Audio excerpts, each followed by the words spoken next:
Boys, I think Twitch has officially opened a can of worms that they might not be able to goddamn contain. But you know what I'm saying? Listen.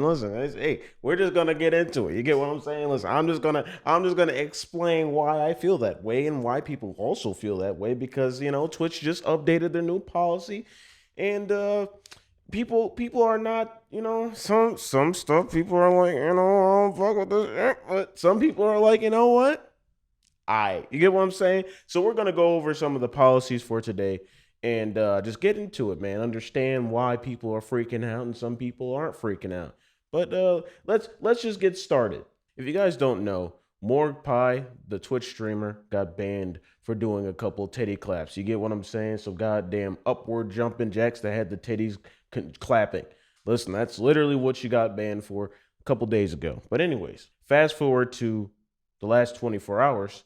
Twitch has updated their policy on basically any sexually suggestive content. And this update has some people in a goddamn uproar. So let's first start with the new sexually suggestive content policy update. Previously prohibited but now allowed with label. Content that deliberately highlighted breast, buttocks, or pelvic region even when fully clothed. Streamers found it difficult to determine what was prohibited and what was allowed, and often evaluating whether or not a stream violated this portion of the policy was subjective. In addition, the former sexually suggestive content policy was often out of line with industry standards and resulted in female presenting streamers being disproportionately penalized. Fictionalized, drawn, animated, or sculpted, fully exposed female presenting breast and or genitals or buttocks regardless of gender.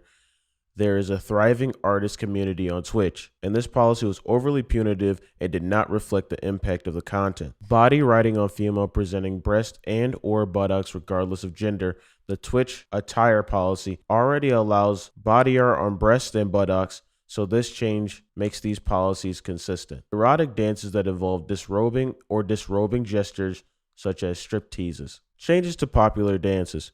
Popular dances such as twerking, grinding, and pole dancing are now allowed without a label.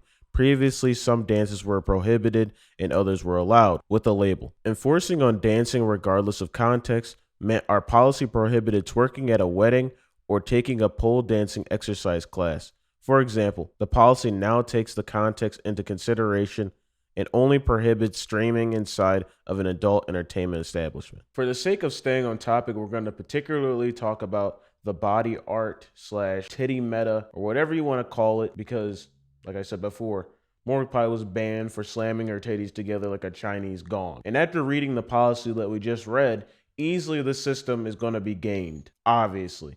There's no question about it. And as long as you call it art, no matter what it is, you're probably going to get away with it because art is subjective. If I paint my dick and balls and plaster it on a white sheet of paper and call it the rocket to the moon and technically claim it as art, I better get away with it, my nigga, because I'm telling you right now, if I don't, I'm causing an uproar. I'm gonna go outside and start doing this to the fucking, doing this to the sky. It's art!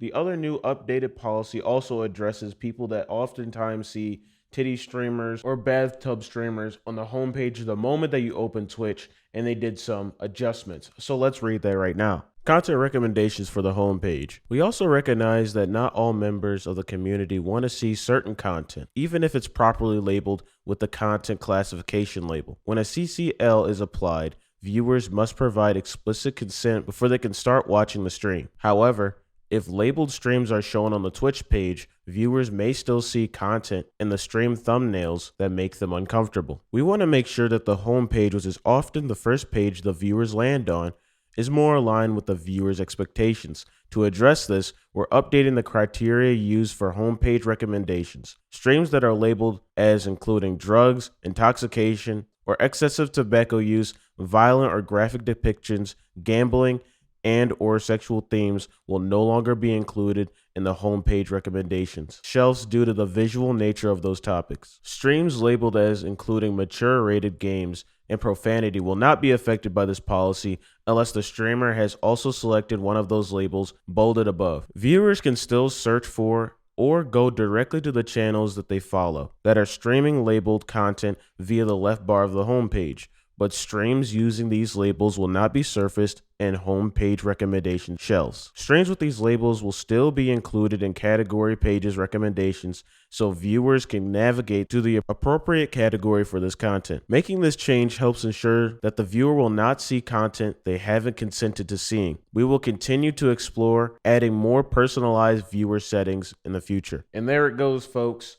Next time when you open Twitch and one of these streams are labeled, you will not see a big booty streamer, full-blown high definition like a Five Nights at Freddy's jump scare displayed on your homepage. And honestly, this policy is pretty valid, bro. It's pretty fair, man. I'm not gonna lie, man. A lot of people oftentimes do complain about the jump scares. You get what I'm saying? The just appearance on the homepage. You didn't ask for a very unsolicited. It's like a goddamn scam pop-up. You get what I'm saying? And to speak a little bit more on the body art type of streams. If you guys don't know, obviously they use like cover-ups for certain parts of their genital area. You get what I'm saying? They use like non-clear pieces of tape for titties and get X, Y, and Z. I feel like I had to say that or add that because I didn't read the attire thing on this video.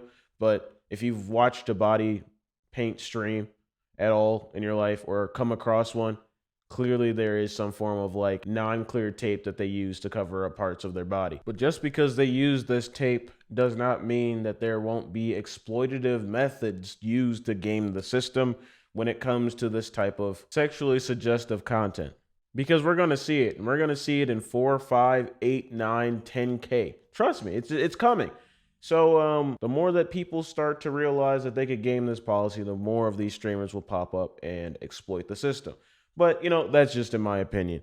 And that's basically just, all I got to say about this entire Twitch thing. I personally don't use Twitch anymore. I watch Twitch streams, but I don't stream on Twitch anymore. I stream on Kick. But you get what I'm saying. And Kick isn't the most perfect website, but you get what I'm saying. I enjoy streaming on Kick. And, that's all I got to say. If you guys like this video, like, comment, subscribe, follow the Kick, turn on notifications, and we're taking over, baby.